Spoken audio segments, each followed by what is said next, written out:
Happy Tuesday, family. Welcome back to the first episode in 2025 of the 365 Dad podcast. I am your host, Odini McBean, entrepreneur, father of two, and you guessed it, amazing guy.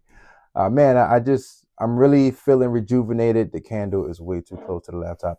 I'm really feeling rejuvenated. I'm feeling good. I really want to wish everyone just a happy start to the new year. I feel like obviously you listening to this podcast or watching this podcast or however you're digesting the information probably means that you are starting or in between or you have a consistent journey of self-development.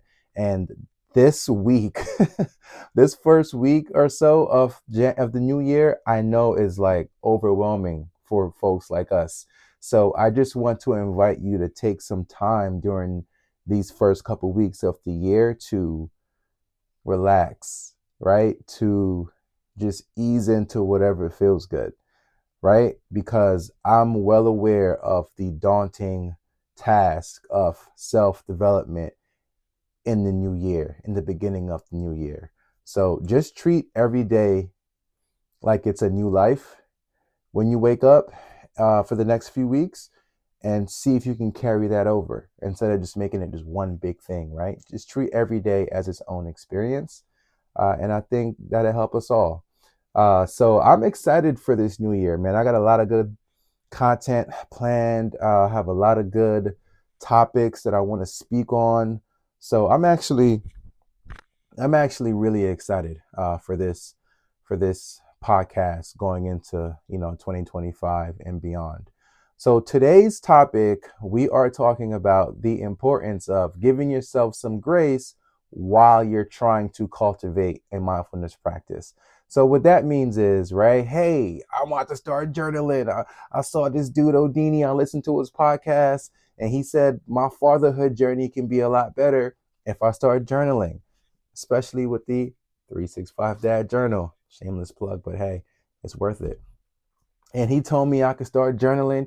He gave me all these different tips on journaling, and I'm about to go do it, right? And life happens, and you start on Monday, you do great. You start on Tuesday, you do great. You get to Thursday, Friday, you're doing awesome. Uh-oh, Saturday comes around, Sunday comes around, you don't journal. Monday comes around, you don't journal, right? Tuesday, Wednesday come around, you don't meditate, right? So I am well aware of what comes with that, right? I'm well aware of the shame, the guilt, the disappointment that we as fathers, as humans in general, but especially in fatherhood, because we have so much riding on us, right? Not only just the expectations to show up for as what society would say we need to show up as, but also in your own home, at the workplace, right? So I'm aware of all the pressures we face, and wanting to get it right in anything we do is big. And when we don't, as we perceive, get it right, it's easy for us to just like down talk ourselves, right? So this episode is, I think it's key. I'm releasing this episode in the beginning of the year because I know a lot of you will start a journaling practice. I know a lot of you will start a mindfulness practice, a meditation practice. And I just think it's important for you to know as you're on this journey of self-improvement, however you choose to do it, realize that there are going to be days that are not going to be like the day before. There are going to be days you're going to miss the thing you want to do. There are going to be days where you're going to have the full intention on doing it and you still might not do it. Whatever that thing is, it could be a journaling session, it could be a gym session, it could be a walk outside. So this episode is really about telling you how important it is for you to give yourself grace during moments of cultivating a mindfulness practice. And also I'm going to give you some tips to stay consistent that can potentially help. Obviously, I always bring my life, my experiences in it. And I think that's what's important. And I'm obviously going to always wrap it into this ball of being a dad while also being your best self as an individual and how you move through the world. So That's what today's episode is about. All right, let's get into it. So the way I want to start this episode off is by saying a sentence that goes, and I'm totally making this up, but this is something that I'm sure you would agree with. Progress is better than perfection, right? And we can dive into that in many different levels, but let's just talk about your mindfulness practice that we're trying to cultivate, right? To show up better as a man and show up better as a father. Why is progress better than perfection? The obvious answer in my realm, my world, is that perfection is false, right? There's no such thing, you know? Um, Progress, though, that's a real thing, right? That's a real thing. It's not much. Everything is perception, but it's not much that we're going to really sit and scrutinize perceptive wise on progress. You know when you've progressed, right? Man, I've journaled 4 days in a row. 2 weeks ago, I journaled one day and I skipped 3 days and I journaled another day. But this week I journaled 4 days in a row. That's progress. Wow, I've meditated for 10 minutes, 6 days. 2 weeks ago, I did it for 2 days, right? Progress. And I'm not necessarily saying it always has to be in a row. The point of progress is that once you look back at the past, you can see that there's some wins to celebrate, big or small. And when you're trying to cultivate a mindfulness practice, especially as an adult and especially as a dad, somebody who you probably work, you probably own your own business, right? Some of you have multiple children. Some of you have a dynamic where there's like me, where there's two or more children and a different homes. It's so much that you are dealing with. I understand that. So this is why having some compassion for yourself, why you are trying to start something new to better yourself, to better your fatherhood experience, is the most important thing you can do. And I'm aware that this type of advice, sometimes men are not here for it. But the funny thing is, we need it the most. Or I feel like because we're so like, oh, I got it, right? That's a man's life, unfortunately. Oh, I got it, and it's like, nah, dude, actually, you don't. Talk nice to yourself because that actually works. Be okay with being vulnerable enough to tap into an emotional side of yourself that allows you to say, I'm not talking nice to myself right now. And that is having an effect on my reality and how I'm perceiving my fatherhood journey, how I'm perceiving my relationship with my spouse, how I'm perceiving what I'm going through at my job, how I'm perceiving adversity in general, how I'm talking to myself, how I'm treating myself directly impacts that. And if I know that, put the man stuff aside. At the end of the day, you want to change, right? At the end of the day, you want better relationships with your children, better bonding. At the end of the day, you want to feel valuable in your role as a dad. At the end of the day, you want to find a way to be so successful in your own aspirations while also being so successful as a father. You want to find some type of harmony between those two things, right? So if you're now trying something that promises that, you should be okay with being compassionate to yourself. You should be okay with showing some extra self-love to yourself. These are all things that I'm telling you, moms, women, they have got it down pat, right? And we struggle with that because we feel as though it is not a masculine thing. And who knows? Maybe it's not. But guess what? I said this the other day on TikTok. You have to be, if you want to see the change you want to see in your inner world, your outer world, you have to be the dad that's going to acknowledge that there is a divine masculine and a divine feminine. And you are not just a divine masculine figure, right? You have to accept both roles. You have to accept all parts of you. Like that's for real in 2025. Like that's really my 2025. That's my what you call it? It's my go-to slogan. That's my core value, my core belief that I'm trying to really live my life this way this year is I am not I am not trying to give people parts of me. I'm not trying to give myself parts of me, right? You got to get all of me. And if that's not packaged up nice enough for you, then I'm not your cup of tea, right? So you have to acknowledge all parts of you. You are masculine, you are also feminine. You are a disciplinarian, you're also a nurturer, right? You're a leader, you're also affectionate. And I think once we accept all parts of us, this whole thing will be so much better. Right? All right. So, like I said before, progress is better than perfection. And I've had moments now, obviously, like, okay, yeah, I wrote a journal. Obviously, I meditate. I teach people how to meditate. I love this stuff. So, yes, I am someone who I have a very consistent mindfulness practice. I have a very consistent self-reflection practice. Even in my self-proclaimed life of consistency in this, I miss days. The difference is when I was starting out and I missed days, I talked about myself really badly.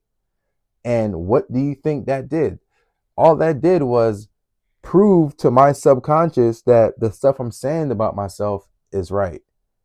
And we all know the mind is, like the mind will make up anything, right? Because half of the time it's your ego. And your ego doesn't want you to feel safe in anything you do, right? So you have to remember this. How you treat yourself in any situation you're going through will severely impact how you perceive it in reality. Just remember that. That's probably like top 5 gems you're ever going to hear. I didn't make it up. Right? This like it's the foundation of many, many spiritual teachings. And when we talk about fatherhood, I'm going to tell you something. I talked to my son about this the other day. I'm like, man, for some reason, it's hard for me to like stick to my routines when you and your sister are here. Now, there's nothing wrong with me saying that because the reality is it's the truth. I used to look at folks who uh, are doing the traditional parenting thing, and I used to be like, man, I wish I can live that life. Primarily because obviously to be with your kid every day of the week is great, but also it just seems like it's so routine, right? And I used to kind of envy that until I realized anything can be routine, right? Like anything, seriously, anything can be routine. Shoot, who knows? There are some people who have that traditional parenting dynamic who wish they can shake it up a little bit more, right? Who wish they could be a little more spontaneity. So it's all about how you perceive it. So, for example, with me, I told my son the other day, I'm like, man, I'm having a hard time sticking to my like journaling and my meditation routine when you and your sister are here. And I promise you, obviously in the beginning, he kind of felt bad, like, but I wasn't blaming him. I had to tell him, like, no, no, no. I'm not blaming you, but this is something that I need to figure out as a man, as a father, as a spiritual being. I need to figure this out, right? Because I can't just every other day do this practice, right? So what I have come to realize is accepting that I have that issue, or if I perceive it as an issue, but accepting that that's a real thing for me, We'll start there. This is what I did. I accepted it. I said, man, the real truth of it all is when my kids are here, I don't feel like waking up at 5 o'clock in the morning to journal. Because usually the night before, I am with them and we're hanging out. And when they go to bed, this is a real thing, by the way. You can Google this. It's called like bedtime procrastination or something like that. This is real. But when your kids go to bed, for some reason, you don't feel like going to bed. You feel like you need to stay up, like you've missed out on something. And that is my life, right? So when my kids are here and they go to sleep, the best thing for me to do is to go to sleep at the same time or very close after. Why? Because that lines up with my bedtime when they're not here, right? Got to have a very consistent sleep and wake up time. Why would I not follow that routine when they're here? But I don't.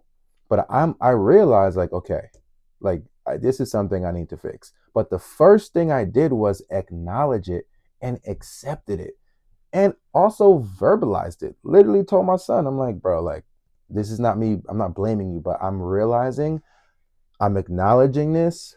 I'm having a hard time sticking to my routines on the days you and Kenley are here in the morning.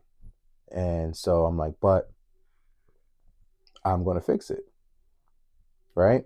Even something as little as this, might not be little depending on how you think about it. But I, for example, realize that on the weekends that they're here, because of the drop-off times and all of that good stuff, and basketball games and all of that good stuff, I have a hard time reviewing and planning my week ahead when on the weekends I have my kids, right?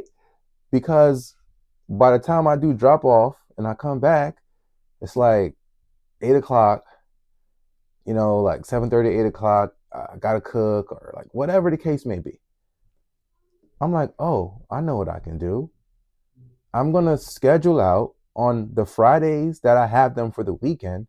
I'm just gonna schedule out 35 minutes or so during my day to start reviewing my week prior and start planning the week ahead. You know what that does for me? Maybe I don't finish in 35 minutes, but I have a good start to it. Right? That's what I did before. Right? I had a good start to it. So now when I'm done this podcast, like I'm a rock and roll. We're gonna finish it up. I don't have them this weekend, but I still did it on Friday just to see what it would feel like. And it felt great. So that's what I'm gonna do going forward. When I have my children when it's my weekends on Friday before I do pickup, I'm just gonna make sure that I take 35, 45 minutes or so, and I'm gonna try to start or finish my weekly review and my weekly plan. That's it. That is it. You just gotta find ways to improvise while being nice to yourself. It's okay, all right? It's easy to be like this. Oh man, I planned last week perfectly fine. Now my kids are here. I can't plan my week. Like, no, it shouldn't be about that. It should be about acknowledging whatever is coming up, accepting whatever is coming up, and giving energy to what will improve that reality for you. That's what it's about. All right. So, you miss days of journaling. What are you going to do?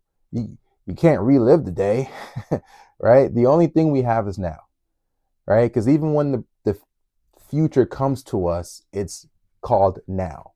And we can never experience yesterday. We can never experience 5 seconds ago again. As much as you try to reenact or recreate, it's impossible. So if the only thing we have is now, just focus on that, right? So there are days when I'm going through my 365 Dad Journal. There are days when I'm doing my free writing and I might miss a day or two. I might miss a day or 3. But on day 4, I'm right back at it with intention. I'm right back at it. Like I'm not journaling about, oh, I'm so sorry I missed the last couple of days. No, I'm right back at it with intention. And I think that's important. When you miss a few days of something you want to do that you think and you know is going to make you better for everyone around you, you tend to like get back into it feeling sad about yourself. Get back into it like you didn't miss a day. That's what I do. I get back into it like, oh, sometimes I'll look at my journal entries and it'll say like, just an example.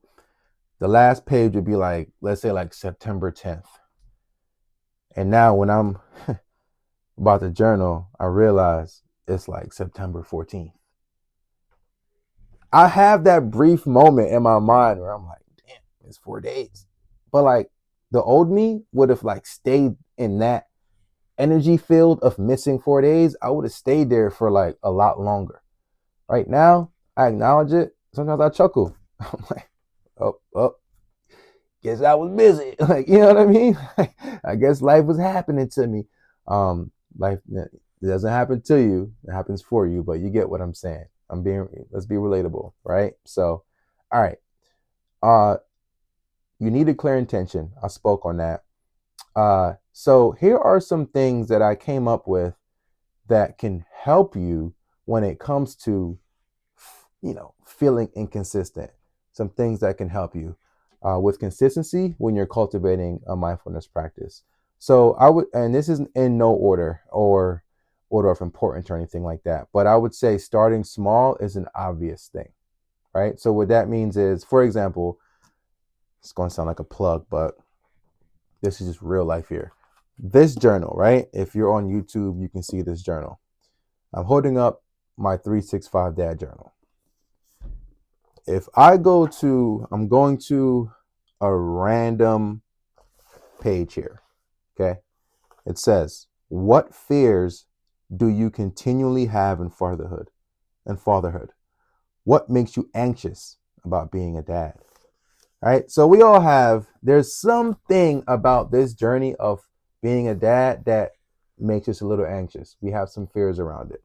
What is that? And talk about that. But if you look at the journal, it's one, and this is not even like a whole page because these lines aren't even, like excessively long. So you figure you can answer this journal prompt in 5 minutes. Start small. Now, if you realize like, oh man, I'm I'm flexing. I'm working out now. Grab an empty notebook and free write your thoughts. And that may be 2 pages, right? Start small. Maybe you say, I'm going to set the timer for 3 to 5 minutes. I'm just going to write. Maybe you realize like you're still in deep thought after a lot of your sessions. So you're like, know what? I'm going to up the timer to 10 minutes. The point of this is you're starting small. Gradual progress is better than no progress, right? All right. So another thing is you want to attach whatever the practice you're doing is, you want to attach it to something you're already doing, right? So for me, when I wake up, I already know like part of my little like routine is I'm going to like chug water.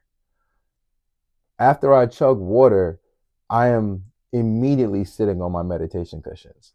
So now it seems like if I were to wake up and chug the water and don't go to my cushions, that it would seem weird, right? It would seem like something is like, it would just seem off because this is a habit.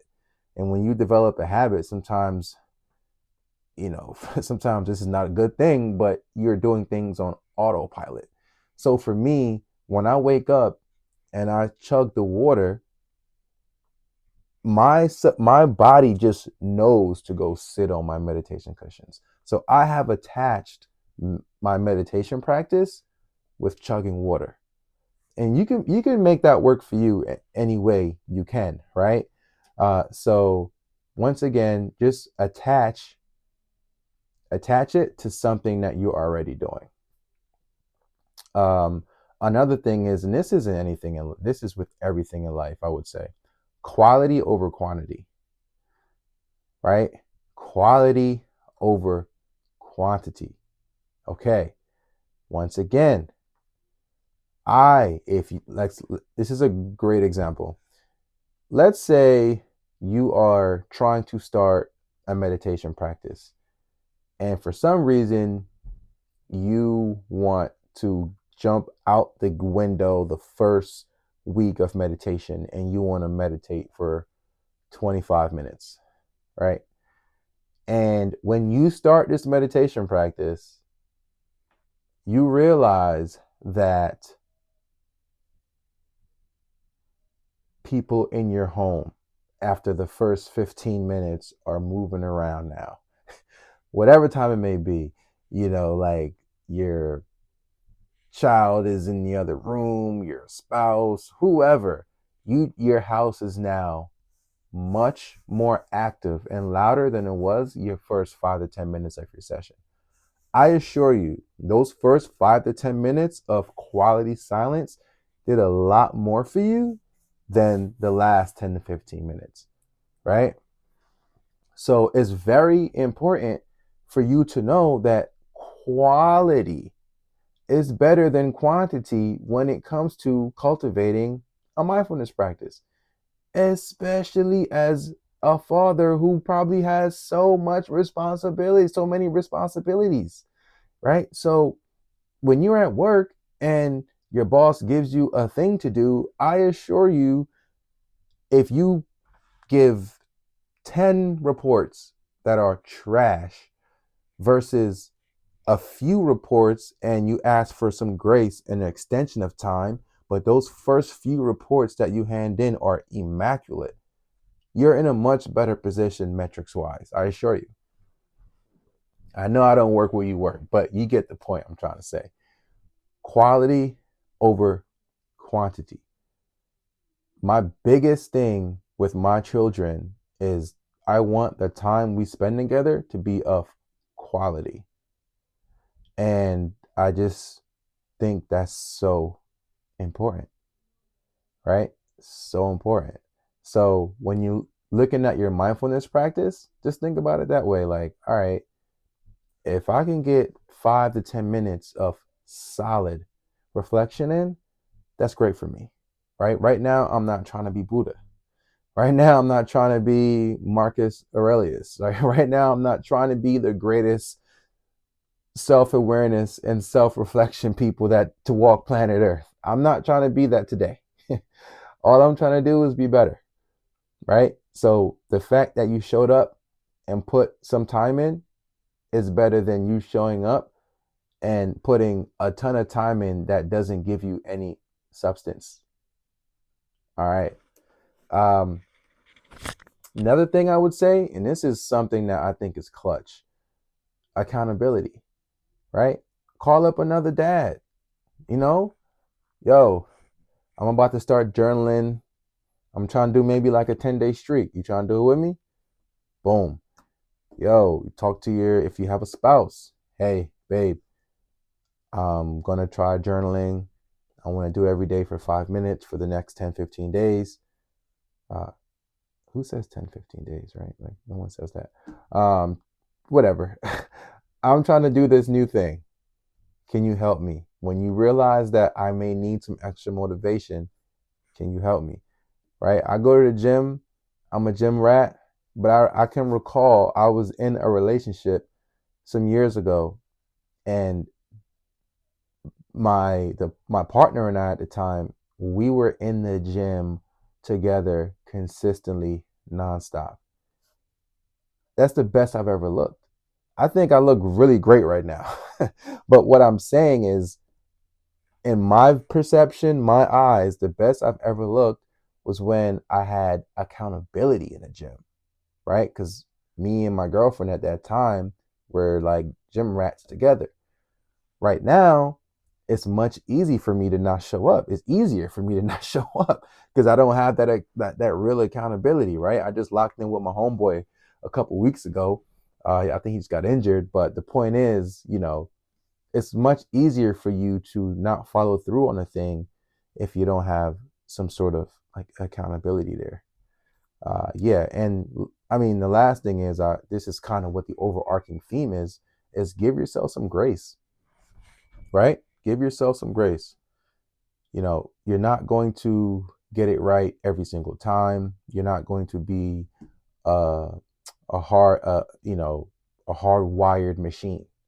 That's just not who you are. That's the beauty of who you are, right? The beauty of who you are is you can have experiences and learn from them. That's the beauty of who you are. So I would say, to wrap this episode up, if you are starting out the year, obviously my whole thing is creating a mindfulness practice, cultivating one, self-reflecting, journaling, sitting in silence, meditating, right? Going on walks and really like taking in nature. That's my thing. But it could be whatever. It could be anything. It could be the gym. It can be reading books. That's another thing that I would put into mindfulness is books, reading, anything. If you are starting out this year and you are trying to do something to build a practice, give yourself grace. Also, when your kids see you give yourself grace, that shows them that it's okay, and they can give themselves grace when they mess up or they quote unquote let you down, right? I think that's a bar. So I'm going to leave on that note. Once again, happy 2025. Happy New Year to everyone watching and listening. This has been a great talk. And go get the 365 Dad Journal. Start your year off with some quality reflection for fathers. And man, I'm excited. I'm excited for this new year. Very excited for all of the content that's to come. And I'm thankful for everyone. And remember, I'm sending you all light. I'm sending you love, and I'm sending you light. Nothing but light. Have a good one.